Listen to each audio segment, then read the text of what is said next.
Kayo'y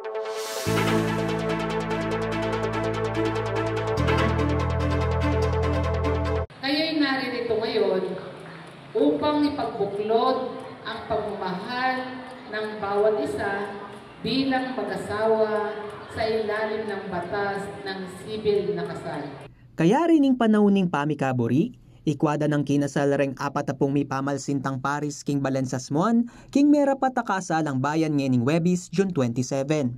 Keraklan Karela, banwaneng binilang bayula kinasal, ang timoring newlyweds Ari Gilboy ampong Cherilyn Simbol. Mata mo na po yung pamitaming, may kasal kami, lalo na po 4 na po rin nga anak. Dakal magbayo, lalo no, kaya kami kalugod, lakwas kami kalugod. Mismong Mayor Catalina Cabrera ing menimuna king mass civil wedding. Agpangking alkaldi, lalawenda lang maulaga para king pamanunlad ding sasmuan, ding balang pamilya Keti. Api nining kadwang banwang may daon lang kasalang balen king sasmuan. At ikit na kanuning alkaldi, alakwas kanung masanting nung gawan niyang legal ing karelang pamiyabe. Akakit ko na maging masayala. Kasi itong alakang pamangan, alakang pero o na anumang kabiyayan. Lulto yan na wikyo, yung pamiyabe ng may asawa. Yang inakakit ko na kayong gagawan ko, magporsigila na manaliway tang kayong biedo. Itang dating okay mo karela nung nanulang ini, papabahala day tang bahala na yung bukas hangin yali. Magsikap na la. Agpang naman karing bayong may asawa, may kaswelo la uling yung pamamangwang marriage license mo ing karelang sikaso, pang maging neng legal ing karelang pamiyabe. Kasantingan na po yung mayora po, iya po may lakad keng ganaganang papel, ipepayo sa nakalakay man pong ginastos diyang pesos. 4 na kaya anak, ngeni kaya pa mo, ngeni kaya pa mi kasal niya, pasalamat kay maragol kang mayor. Pero para nanuyawari ing marriage license, at makanano mong manikwang makanini sakaling bisa lang kasal reng adwang may kalugod. King Pilipinas, metong yang legal na dokumento ing marriage license a rekisito bayo la kasal reng may asawa. Ing local civil registrar na ning meto nga balen ing mag-issue kanini bang dinan lang pa intulot pa kasal reng adwang may tao. Kaya be kareng requirements bang manikwang marriage license ing birth certificate, certificate of no marriage, ampong sedula da reng bisang pakasal. Itang Senomar, ang potang birth certificate, anggat malyari, rin papakwamir tang PSA, para abalo minar din tao ng atin lang record o ala. At itang Senomar naman, imbunan sabihan nito, certificate of no marriage. Itang Senomar ito, imbunan sabihan nito, kaya paborya ka rin sumangiran both parties. Mabalo yan nung ikat, ating kang previous marriage o ala.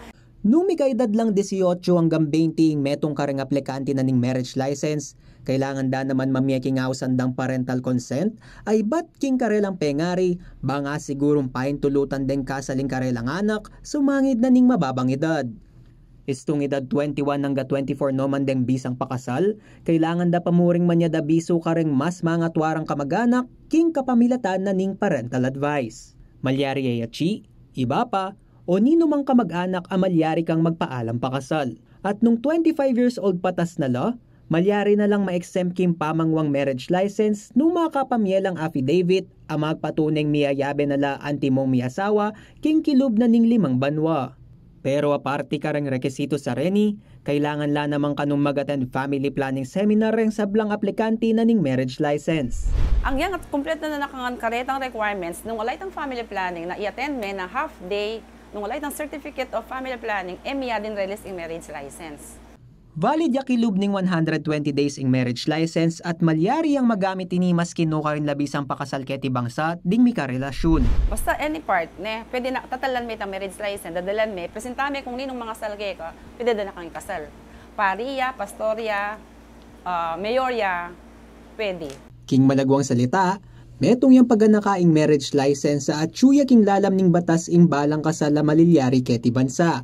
Apinining paralan na ning estado, banga sigurong protektado, ampong misusunduya, ing pamiyabe, dareng tanasawa. Kayong bayong kasal na peg-peg buklot da kayo, na ating pari, na pag sumikamar nyo ito na gawan nyo tang mikalugod kayo kay metong at metong, misawupan kayo. Ing ring misawa, nung nanang papakit da at gagawan da, yung pakyapusan dareng anak. Anya kailangan, itang turuan ng talang ring stumangad di, sabi-sabi, nung malyari ng pati pamangan, yabe-yabe kayo. Gandita kaya yung pamangan, nung yabe-yabe kayo, apagkasyaya mo rin. Anya, yung pamuri importante, pamikalugod at pamisasanmetong bilang may asawa, kaya gewa tamo nandin. Anya, congratulations and best wishes to all. Yako po kaya kayong talasuyo, Lizen Morten, ating pusong makabalen.